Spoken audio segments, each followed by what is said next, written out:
Sometimes it's refreshing to look back and see just how far we've come. The phone show may have been going now for over 10 years, but smartphones themselves have been going now for 20 years, depending exactly on when you started counting. With a little fond reflection here and there, here's my largely hands-on personal history of smartphones. All platforms, all form factors. A few memories for some of you, and hopefully a mini education for younger viewers. My imagination was first fired in 1996 with the Nokia 9000, a complete brick, but the first gadget to offer all-in-one email, WAP browsing, anyone remember that? PDA functions and telephony in one, well, not so compact form factor. You did get a full QWERTY keyboard though. I never owned one. They were £1,000 or so, and that's in 1996 prices. But I immediately got the vision. I'd been working with the Scion palm tops, and there was a project to equip the Scion Revo with cellular functions, effectively the first fully open smartphone. And then Motorola got scared and pulled the plug. Scion went into a death spin, and it took a full decade before I forgave Motorola. Still in the last century, 1999, one of the other companies involved in Symbian, which was spun out of Scion, Ericsson, produced the world's first smartphone, arguably in this, the R380, a traditional cell phone interface that opened up to reveal a touchscreen interface complete with stylus on top of Symbian OS with mini apps, though without an easy way of installing your own, of course. This was early days. And so we reached the year 2000, 16 years ago, enter the final member of the Symbian consortium, and by a million miles the most successful, Nokia, with its first Symbian smartphone and the evolution of the 9000 communicator concept. This is the 9210, and it changed the world forever. Full PDA, full phone, full internet, or as full as it was in 2000, all in glorious colour and with a futuristic QWERTY form factor. Over in the USA, the Americans were taking their time getting up to speed, but the same ideas were cooking. The Palm PDAs of the late 1990s had given way to spin-off Handspring, producing the Trio 180 in 2002. I owned both the keyboard and non-keyboard versions at the time. These were touchscreen and a lot smaller than the Nokia Behemoth, but they were also very low resolution and monochrome. Still, the Trios and the wonderful colour 270 that follow were also full smartphones, and that you could add your own applications. And running in parallel to Palm OS and the fledgling Symbian OS, also in America, was Pocket PC, based on Windows CE, and which then became Windows Mobile. Keep up at the back.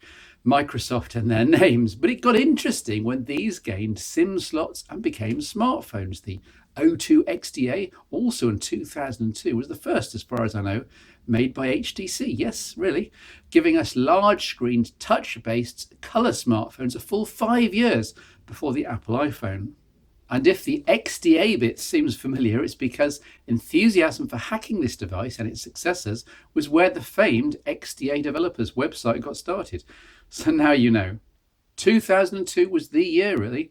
Along with the Trio 180 running Palm OS and the O2 XDA running Pocket PC, we had Nokia come at smartphones from a totally opposite direction, taking the traditional phone form factor and shoehorning in a smartphone interface.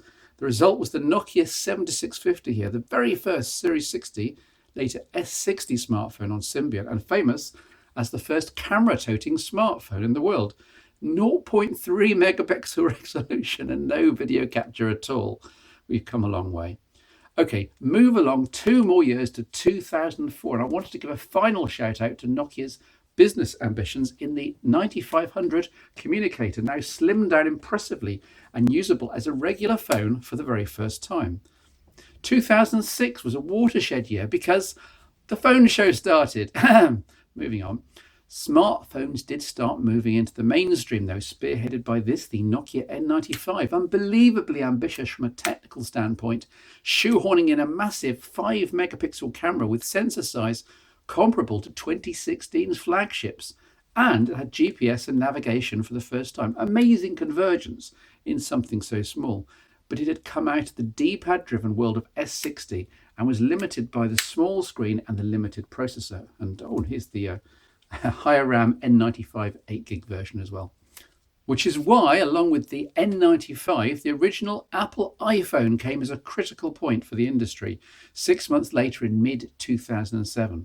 Full face touch had been done before, but never with capacitive technology. This was made full use of by Apple to create an intuitive and responsive finger-friendly interface. The iPhone was incredibly limited in every other regard compared to the N95, but it iterated fast, as we shall see. Combine the best bits of the N95 and the original iPhone, and you've essentially got the smartphone world of today. Not that the iPhone immediately killed other interesting form factors. 2007 also saw this, the HTC S730 and rebranded variants thereof, running Windows Mobile and combining D-pad and T9 interface with full-width sliding QWERTY keyboard. It's also very noisy. Very cool, even if it's as much a compromise as 2016's BlackBerry Priv, I'd argue. On a personal note, I'd also highlight the Nokia N82 here is important in 2007, in that despite some atrocious styling in terms of the keypad and usability decisions, it was the first smartphone to feature a proper xenon flash for its N95 style camera, and as such was the party phone of choice for years, along with its 2010 successor, the Nokia N8 here. On to 2008, and yet another watershed year with the introduction of the first Android smartphone, the HTC Dream, also sold as the T-Mobile G1 with a truly horrible clackety-clack QWERTY keyboard mechanism. But hey, everything in the Android world descended from this point, so don't knock it too much. Personally, I took another 2 years to jump on board with Android with the introduction of the HTC made, yet again, Google Nexus 1 in 2010. Wow. This was the Android of the future, pure, undiluted, sleek. Never mind the terrible camera and terrible speaker. The Nexus 1's form factor and interface won it many fans. I wish I'd never sold mine. Devices and improvements were now coming thick and fast. Apple had been improving its iPhone, adding first an on-device store, then ramping up the hardware chops, culminating in this radical design classic, the iPhone 4, with the metal frame doubling as the main set of RF aerials, something that we're now seeing in many top-end designs in 2016, albeit in aluminium rather than the steel of the iPhone 4 here. Faster and more solid with a better camera, the 4 and its 4S successor stood the test of time, with the glass back being the only real sticking point for clumsy owners. Into 2011 then, and Samsung started to make its move, with the bazillion selling Galaxy S2 and variants, and rightly so. Whereas the original Galaxy S was an iPhone copy, the 2 was an almost perfect match of large screen, for the day, fast processor and great camera, foreshadowing the Samsung designs of today. I owned one and then dropped it, and then I dropped it some more. Seems we were all learning how to hold and use large, thin devices. Late 2011 saw 2 very important stabs in the dark. Also with Samsung as the manufacturer, this really was its year. Firstly, Samsung made the Galaxy Nexus for Google, coming out with a 4.7-inch screen and virtual controls in a time when everything else was 4 inches or below. The Galaxy Nexus seemed gigantic at the time, yet it was a very accurate marker in the sand from Google about where the smartphone market was going. Even today, the Galaxy Nexus looks and feels contemporary. I brandish on screen, but it's off for repair. Oh well. The second stab was by Samsung on its own behalf, with the truly enormous Galaxy Note, with a 5.3-inch 4x3 screen, the very first phablet. Yes, the aspect ratio got quickly tweaked and the bezels reduced for the classic Note 2, but the original was the one that got the ball rolling in this space, and along with the Galaxy Nexus, paved the way for almost every smartphone we see today. 2012 saw a few last hurrahs for Nokia before it sailed to Microsoft. The 808 PureView here, also shooting this phone show still, caused jaws to drop at MWC that year, with the 41 megapixel huge sensor coming out of the blue and introducing the idea of computational photography, something which is still evolving today. It was also the very last Symbian device, closing this chapter of smartphone history. The other Nokia was the Lumia 920 running Windows Phone. Yes, we'd seen Microsoft's reboot of Windows Mobile appear a couple of years before with Windows Phone 7, but both it and the Nokia and partner hardware were a bit half-baked, while the 920 ran Windows Phone 8, was much more fully featured, was as solid as a tank, had a display to die for, and its camera was the first to have OIS, optical image stabilization, in a phone. Again, starting a huge trend across subsequent flagship phones. I lent my 920 to a friend, so this is the 930. Same idea, slightly more advanced, slightly newer. Nearing the end of our journey through time, 2013 saw Apple take the next step towards an authenticated, automated future with a fingerprint sensor in the iPhone 5S. This form factor itself was a slimmed down, extended version of the 4, and steel had given way to lighter, though more scratchable, aluminium. But the big innovation here was being able to unlock the phone and authenticate store purchases with just a touch of your unique thumbprint.